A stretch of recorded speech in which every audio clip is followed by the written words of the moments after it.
बलोचिस्तान में बल्दियाती इंतखाबात गैर हतमी नताइज सामने आने का सिलसिला जारी है। 5345 वार्ड्स में से 1728 के नताइज आ गए और कोयटा से आपको बताएं कि 1222 नशिस्तों पर आज़ाद उम्मीदवार जीत गए। JUIF ने 185 और BAP ने 116 सीटें जीत ली। पश्तूनख्वा मिली अवामी पार्टी 80, नेशनल पार्टी 52 और पीपल्स पार्टी 47 नशिस्तों पर कामयाब, जबकि गवादर में हक दो तहरीक 26 नशिस्तों पर कामयाब हुई है। बलोचिस्तान में बल्दियाती इंतखाबात गैर हतमी गैर सरकारी नताइज आने का सिलसिला जारी है। 5345 वार्ड्स में से 1728 के नताइज आ गए हैं। कोयटा में 1222 नशिस्तों पर आज़ाद उम्मीदवार जीत गए। इसी हवाले से तफसीलात जानेंगे, फरीदुल्लाह सेजी बताइएगा।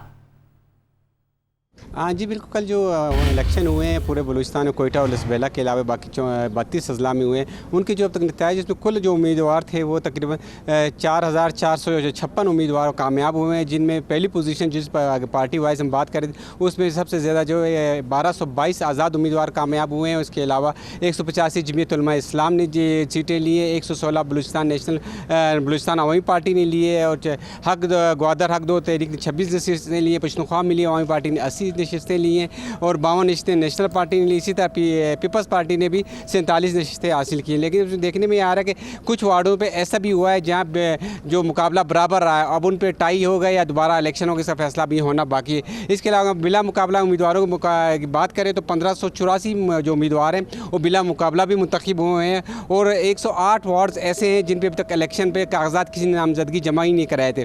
वो इलाके थे जहाँ अमन अमान की सूरत ख़राब थी, उन इलाकों में उम्मीदवारों ने कागजात जमा नहीं कराए। इसके अलावा अदालत के हुक्म पे 102 वार्ड पे अभी जो थे इलेक्शन रोक दिए गए थे। इन तमाम की सूरत हाल वाज़ेह होने के बाद हतमी सूरत हाल सामने आएगी। अगर हम पार्टी पोजीशन की बात करें, जब ये जो आज़ाद उम्मीदवार हैं जैसे फाइनल रिजल्ट आएंगे ये मुख्तलिफ पार्टियों में शामिल होंगे, उसके बाद जैसे ही सूरत हाल चेंज होगी तो तमाम पार्टीज़ की पोजीशन वो भी तब्दील हो जाएगी। जी बहुत शुक्रिया फरीदुल्लाह, आपने अपडेट किया।